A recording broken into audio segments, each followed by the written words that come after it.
आज मैं आपको 3 शक्तियों के बारे में बताना चाहती हूँ कि परमेश्वर एक ही है, वो दो नहीं, अनेक नहीं। मैं एक ही हूँ, अनेक नहीं हूँ, लेकिन आपकी माता जी हूँ, मेरे पति की पत्नी हूँ, मेरे बच्चों की माँ हूँ, आपकी अलौकिक माँ हूँ, उनकी लौकिक माँ हूँ। इसी तरह परमात्मा के भी 3 अंदाज हैं, 3 एस्पेक्ट्स हैं। पहले अंदाज से वो साक्षी स्वरूप है, वो साक्षी हैं अपने शक्ति के खेल के, जिससे वो देखते हैं। उसे हम ईश्वर कहते हैं और उनकी शक्ति को हम ईश्वरीय शक्ति कहते हैं या ईश्वरी कहते हैं। हमारे सहयोग में उसे हम महाकाली की शक्ति कहते हैं। जिस वक्त उनका ये साक्षी स्वरूपत्व खत्म होता है, माने जब वो और कुछ देखना नहीं चाहते, वो नापसंद करते हैं, जब वो अपनी आंख मूंद लेते हैं अपनी शक्ति के खेल से, उस वक्त सब चीज खत्म हो जाती है। इसीलिए उस शक्ति को हम लोग संहारक शक्ति कहते हैं। असल में संहारक नहीं है, लेकिन वो सारे संसार के कार्य का नियोजन करती है और उसे खत्म करती है।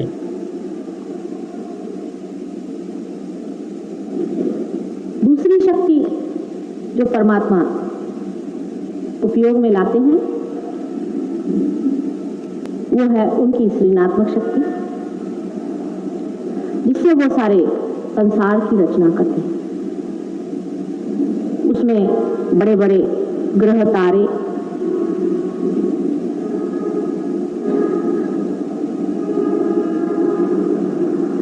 निर्मित होते हैं, जिससे वो पृथ्वी की एक परम पवित्र वस्तु तैयार होती है। इस अवस्था में परमात्मा को हिरण्यगर्भ कहते हैं और उनकी शक्ति को हिरण्यगर्भिणी कहते हैं। हमारे सहयोग में उसको महा सरस्वती कहते हैं।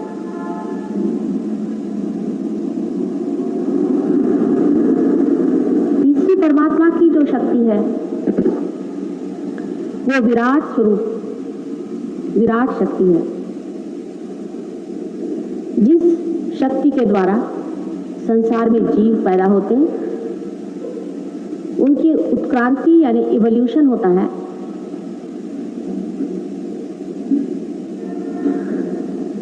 जानवर से मानव बनता है और मानव से अति मानव बनता है, अति मानव से परमात्मा बनता है।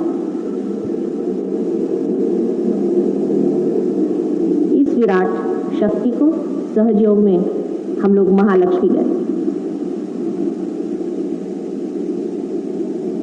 इस तरह से संसार में 3 शक्तियां हैं जो परमेश्वर की आभा को फैलाते हैं।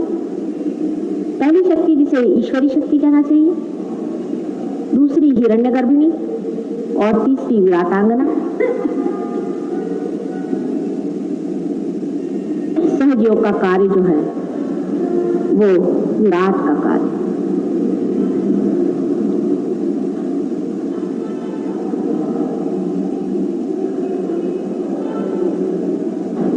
मनुष्य के अंदर भी परमात्मा ने ये तीनों ही शक्तियां दी। एक शक्ति से मनुष्य जो कुछ भी मरता है उसे संचित करता है, वो महाकाली की शक्ति है। एक शक्ति से जो भविष्य के लिए वो चिंतन करता है, प्लानिंग करता है, थिंकिंग करता है, सोचता विचारता है, वो महासरस्वती की शक्ति है। और जिस शक्ति के द्वारा वो उत्क्रांति पाता है, इवॉल्व होता है,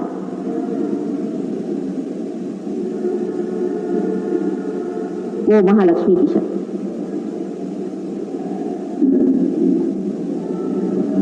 इन तीनों शक्ति का मिलाप विराट शरीर में, उसके सहस्त्रार में, वही आदि पुरुष है और उसी जैसे मनुष्य को बनाने की पूर्ण व्यवस्था परमेश्वर ने की हुई। सिर्फ महालक्ष्मी शक्ति प्राणी मात्रों तक तो अपना कार्य सुव्यवस्थित करती रहती है, वो उसमें चयन करती है, चॉइस करती है और ठीक लोगों को, ठीक जानवरों को एक हद तक उत्क्रांति तक पहुंचाती है। पर मनुष्य की दशा पर आने पर उसको पूर्णतया स्वतंत्रता मिल गई कि वो अपनी चेतना में, अपनी अवेयरनेस में अपना ही उत्क्रांति का पथ खोजे और जाने कि उसकी कैसी उत्क्रांति हो गई। न तो जानवर अपनी उत्क्रांति की बात सोचता है, लेकिन मनुष्य ही यह सोचता भी है